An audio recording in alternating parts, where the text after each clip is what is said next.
Welcome to our Save Up Saturday episode for our LCF Talk with yours truly, Diet Dr. Josephine Grace Rojo.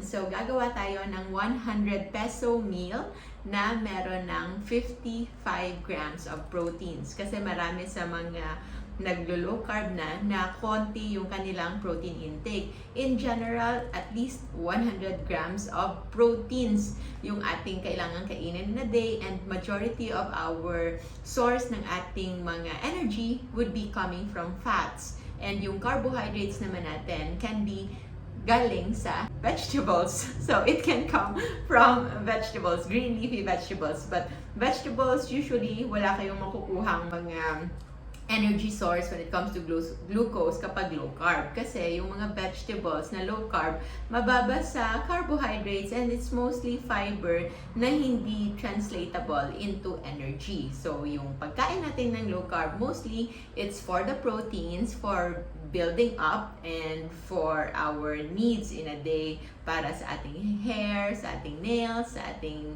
organs, for all the daily na kailangan nitong amino acids. So we will get those proteins, especially for those na nag-workout. Kailangan din po yung proteins para hindi kayo magkaroon ng muscle atrophy. So kailangan mag-build up ng muscle. So we need proteins, at least 1 to 1.5 gram per kilogram of body weight. So if your weight is nasa 50 kilos, kahit nasa 75 grams of proteins, you can go as high as 2 grams of proteins per kilogram of body weight. So kung yung inyong weight is nasa 60 kilos, so times 2 para madali, it's 120 grams of proteins per day.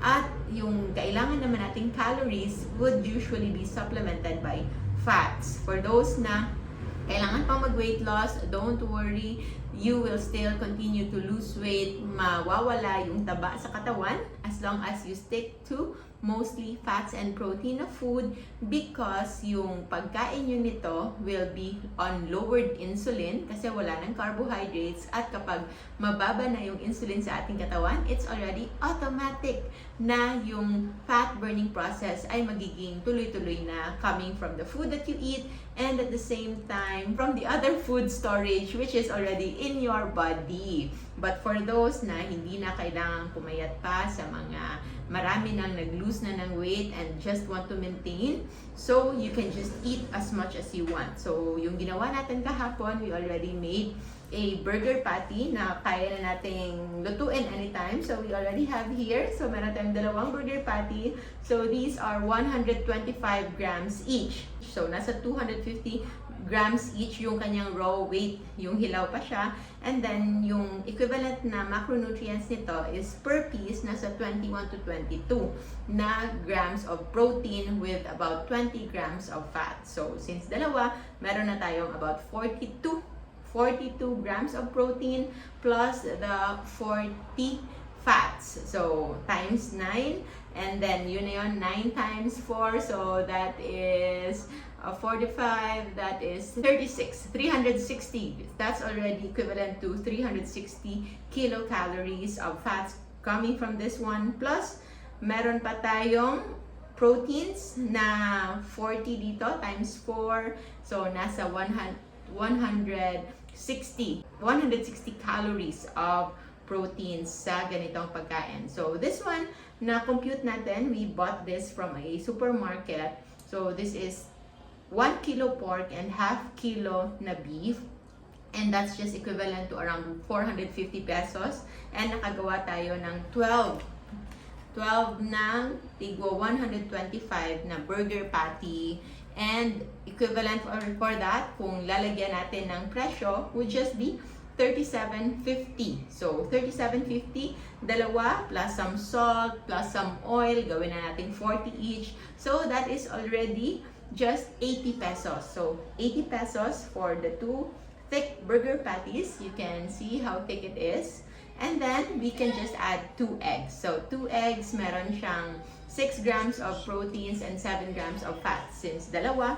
So all in all, magkakaroon na tayo ng about 55 grams of proteins, and also yung fats natin dito ay nasa around that range din. Nasa 55. Plus, we will use 1 tablespoon of coconut oil for cooking, and that can be embedded at makakadagdag yan sa ating energy source. So, this meal, just 2 eggs.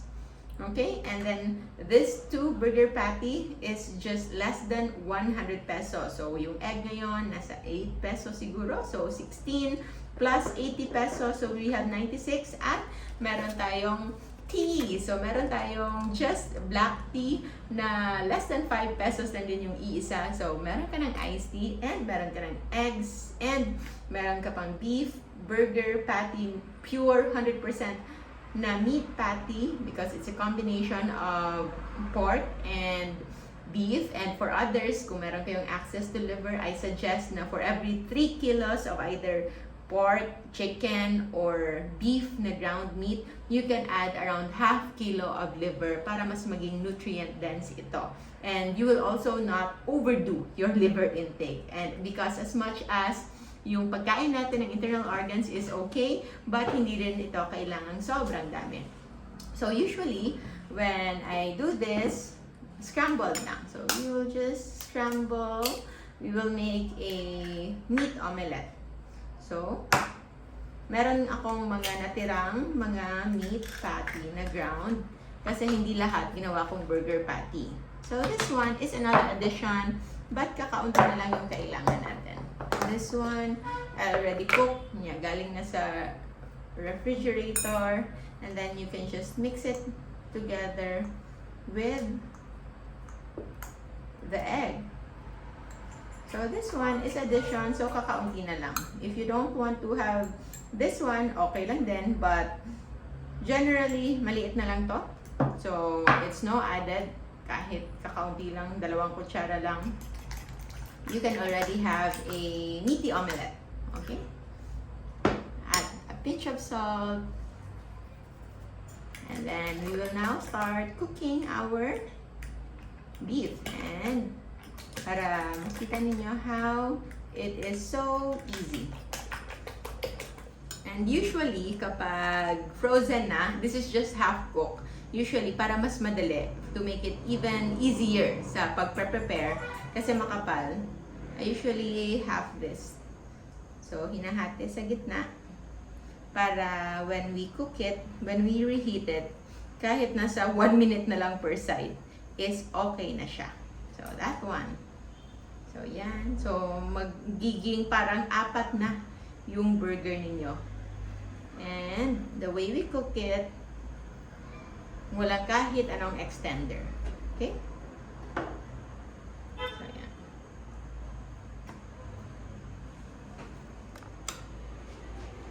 Somebody's calling, love.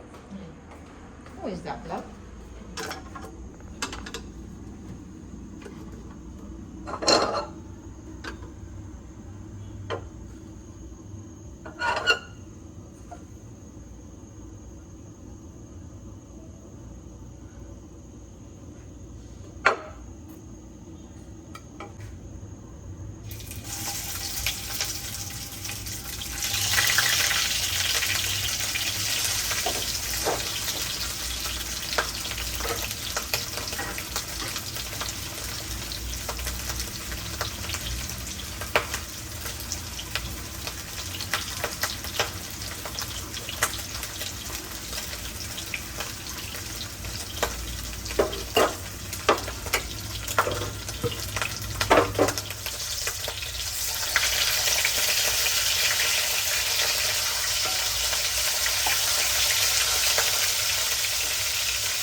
And now we are ready to eat our 100 peso meal na meron ng 55 grams of proteins and calories of around 600 with iced tea. So yan, this is just the tea na ginawa natin, just cold brew. And then, meron ka ng sarili mong iced tea. No sugar needed. But if you like something na sweet, a little, pwede rin naman kayong mag-add ng stevia, erythritol, allulose, or other na pasok na sweeteners natin. So yan, cheers! This is our 100 peso meal na nutrient dense and at the same time, walang carbs. So, bon appetit! Bye!